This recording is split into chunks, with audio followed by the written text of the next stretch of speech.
Hello, हम आज बात कर रहे हैं जुवेनाइल जस्टिस एक्ट का एक छोटा सा प्रावधान है अंदर, उसके तहत उसके लिए उसके संबंध में बात करते हैं। जुवेनाइल जस्टिस को हम बोलते हैं हिंदी में किशोर न्याय, बालकों की देखभाल एवं संरक्षण। ये इसका पूरा कानून है, जिसके अंदर कई प्रकार के बच्चों को कानूनी और राज्य स्तरीय सहायता देने का प्रावधान है।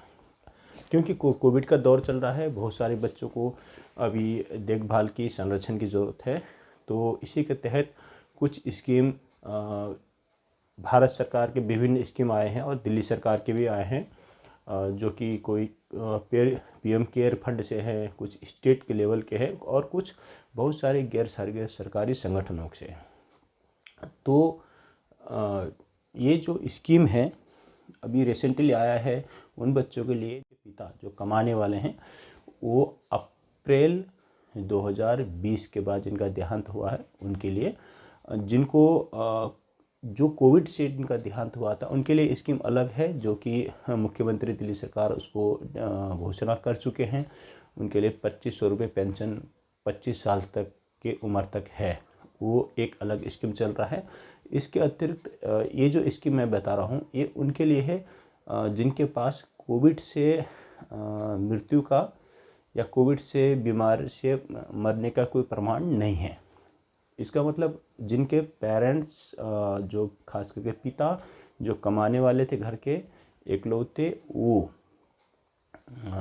अप्रैल 2020 के बाद उनका देहांत गैर कोविड के अतिरिक्त अन्य बीमारी से जिनका देहांत हुआ हो, उन बच्चों के लिए, अगर वो बच्चों को ज़रूरतमंद है, आर्थिक रूप से संपन्न नहीं है उनका परिवार, तो ये स्कीम वो लोग ले सकते हैं। इसके तहत कुछ पेंशन बच्चों को 18 साल तक का उम्र में मिलेगा। ये जो स्कीम है हर डिस्ट्रिक्ट में district child protection unit DCPU इनके थ्रू या चाइल्ड वेलफेयर कमेटी के थ्रू असेसमेंट करने के बाद मिलेगा। यानी उसको देखेंगे कि हाँ ये बच्चा ज़रूरतमंद है या नहीं है। अगर उनको लगता है कि बच्चा ज़रूरतमंद है, ज़रूर ये स्कीम मिलेगा। इसके लिए सबसे पहले मैं बता चुका हूँ कि बच्चे का जो कमाने वाले पिता का देहांत है अप्रैल 2020 के बाद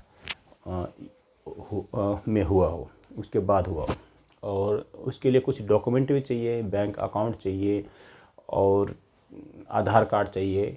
जिनका देहांत हुआ उनके पिताजी का, उनका मृत्यु प्रमाण पत्र चाहिए, उनका आधार कार्ड चाहिए और साथ में बच्चों का आधार कार्ड चाहिए। अगर ये सारे डॉक्यूमेंट है तो डिस्ट्रिक्ट चाइल्ड प्रोटेक्शन यूनिट में जाके संपर्क कर सकते हैं और वहाँ से ये जो बच्चों को मिलने वाला स्कीम है इसको प्राप्त कर सकते हैं।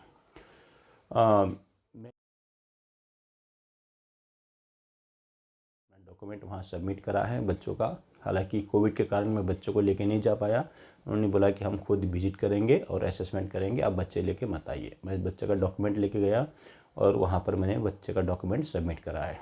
और इंटरेस्टिंगली वहाँ पर जब बच्चों का डॉक्यूमेंट सबमिट करा तो कुछ गैर सरकारी संगठन के साथी मिले, जैसे मुझे सेव द चिल्ड्रन से राम किशोर जी मिल गए। उन्होंने बताया कि जब तक ये सरकारी फैसिलिटी नहीं मिलता, यानी सरकार का जो प्रोसेस है उसके लिए 2-3 महीना लगता है, उस ड्यूरेशन में वो गैर सरकारी संगठन उन इस तरह के बच्चों को आर्थिक सहायता अपनी तरफ से देंगे। है ना मज़ेदार बात, क्योंकि सरकारी स्कीम में तो प्रोसेस में टाइम लगता है, आपको पता ही है।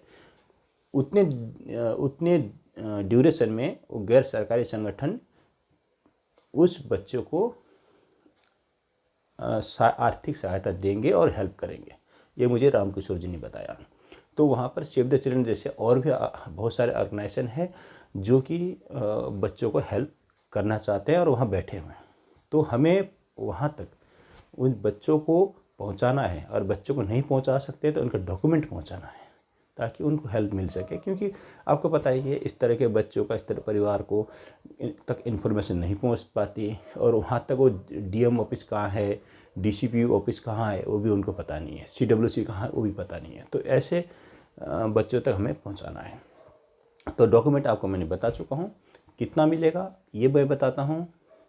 पर बच्चे को जब एक घर के 2 बच्चों को लेंगे मैक्सिमम, और उसको 18 साल तक का उम्र तक 2000 रुपये पर मंथ दिया जाएगा। ये उनका सरकार का एक स्कीम है, इसको स्पॉन्सरशिप वो बोल रहे हैं।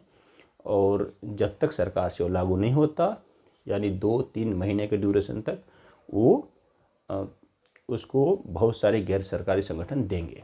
तो हमें अपने आसपास के जो भी इस तरह के बच्चे मिलते हैं उनको हेल्प करना चाहिए, उनको ये सुविधा दिलाने में मदद करनी चाहिए।